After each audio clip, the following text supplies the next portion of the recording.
ગણેશ ચતુર્થી આવી રહી છે અને લોકો હર્ષોલ્લાસમાં ગણપતિ બાપાને હેતભર્યા આવકાર આપી રહ્યા છે. બાપાના આગમનથી વાતાવરણ કંઈક અલૌકિક બની જાય છે. બાપા 10 દિવસ માટે આપણી વચ્ચે આવવાના છે ત્યારે માત્ર ને માત્ર આપણી પવિત્ર શ્રદ્ધા અને ભાવનાના જ ઈચ્છુક હોય છે, જે સમગ્ર સંસારના વિઘ્નો હરતા હોય છે. જે દેવોમાં સર્વપ્રથમ પૂજનીય હોય એવા વિઘ્નહર્તા દુંદાળા દેવનું આપણે પણ માનપાન શુદ્ધ રીતે કરવું જોઈએ. એવી કામના કરતા હું માત્ર લોકોને એક જ અરજ કરીશ કે વાતાવરણને દૂષિત ના કરે એવા રસાયણ મુક્ત બાપાની મૂર્તિની સ્થાપના કરીએ તો શું ખોટું છે?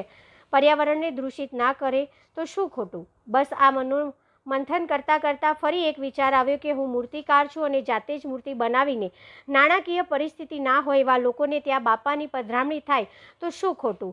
અને એમને વિનામૂલ્યે નિઃશુલ્ક મૂર્તિ આપવાની બાપા એમનું પણ જીવન આનંદમય કરે તો શું ખોટું?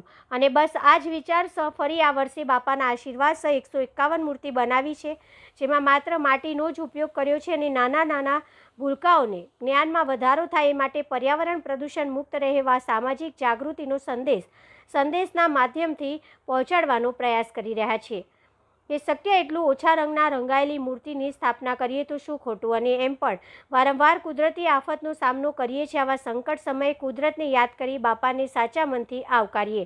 વિભા પટેલ, 9512930633.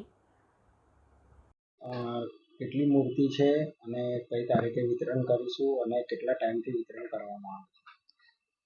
છેલ્લા 3 થી 4 વર્ષથી હું આ કાર્ય કરી રહી છું. જે સેવા વસ્તીના લોકો હોય, ફાઇનાન્શિયલી કેપેબલ ના હોય એવા લોકોને હું મૂર્તિ આપું છું બાપાની, કે જેથી કરીને એમના ઘરમાં બી બાપાની પધરામણી થાય અને બાપાના આશીર્વાદ એ લોકોને બી મળે. આ વખતે 151 મૂર્તિનું નક્કી કરેલું મેં. ગયા વર્ષે 101 આપેલી. આ વખતે 151 એટલે કે ગયા વખતે ઘણા ખરા લોકો રહી ગયા હતા, એટલે આ વખતે 151 મૂર્તિનું આયોજન કર્યું મેં, જેમાં મારી જોડે અમારા છોકરાઓ બી છે જે મને હેલ્પમાં છે કમ્પ્લીટલી. અને એવી રીતે અમે માટીની જ મૂર્તિ બનાવી છે, સ્થાપનાની મૂર્તિ, જે મંગલ મૂર્તિ કહીએ તે. અને એ મૂર્તિમાં પણ હું લોકોને રિક્વેસ્ટ એવી કરી રહી છું કે બને એટલા ઓછા કલર, જેથી કરીને કલરમાં કેમિકલ હોય છે તો કેમિકલ મુક્ત જો મૂર્તિઓનું સ્થાપના કરે તો એક આ પ્રદૂષણ મુક્ત જે અવેરનેસ છે એનું બી કામ જોડે થાય. અને માટીની મૂર્તિમાં મેઇન વસ્તુ એ છે કે બહાર ઘણી ખરી મૂર્તિઓ મળે છે માટીની, જેમાં સામાન્ય પીઓપી મિક્સ થયેલું હોય છે, જ્યારે અમે લોકો જાતે જ માટી બનાવીને મૂર્તિ બનાવીએ છીએ, જેથી કરીને પ્યોર આપણે ઇકો ફ્રેન્ડલી કહી શકીએ એવી મૂર્તિ મળી શકે. કઈ તારીખે વિતરણ થશે?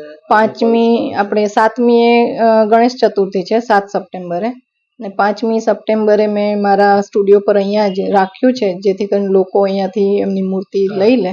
મારા વાઘોડિયા રોડ, પરિવાર 4 રસ્તા પાસે, સવિતા હોસ્પિટલની સામે. અને ત્યાં સ્ટુડિયો પરથી જ અમે લોકોને મૂર્તિ આપીશું, અને જે લોકોને મૂર્તિ જોઈએ છે અત્યારથી જ અમને વોટ્સએપ પર મેસેજ કરીને એમની નોંધણી કરાવી રહ્યા છે, બુક કરાવી રહ્યા છે, જેથી કરીને અમને આપવામાં બી સહેલાઈ રહે અને લોકોને બી સહેલાઈથી મળી રહે. લાભાર્થીને તમને ટચમાં આવવું હોય તો કઈ એમાં મારી જોડે અમારી નજીકના જે RSSના છોકરાઓ છે, શાખા જે છે લાગે છે, એ છોકરાઓ થ્રુ હું આવી રીતે આ કામ કરી રહી છું કે છોકરાઓને સેવા વસ્તીમાં કોન્ટેક્ટ કરીને એ લોકો મને કહે છે. અને બીજું હું સોશિયલ મીડિયાના માધ્યમથી કરી રહી છું, કે જેમાં હું મારા વોટ્સએપમાં અને બધે હું મેસેજ મૂકું છું, જેટલા પણ ગ્રુપોમાં હું છું એ બધે, એટલે વાયા લોકો આવે છે. અત્યાર સુધી કેટલી મૂર્તિઓ લાભાર્થીઓ અત્યાર સુધી અમારે એવું સમજો ને કે 50 ઉપર તો થઈ ગઈ છે અને હજી ચાલુ જ છે કોન્સ્ટન્ટ. શું નામ? વિભા પટેલ.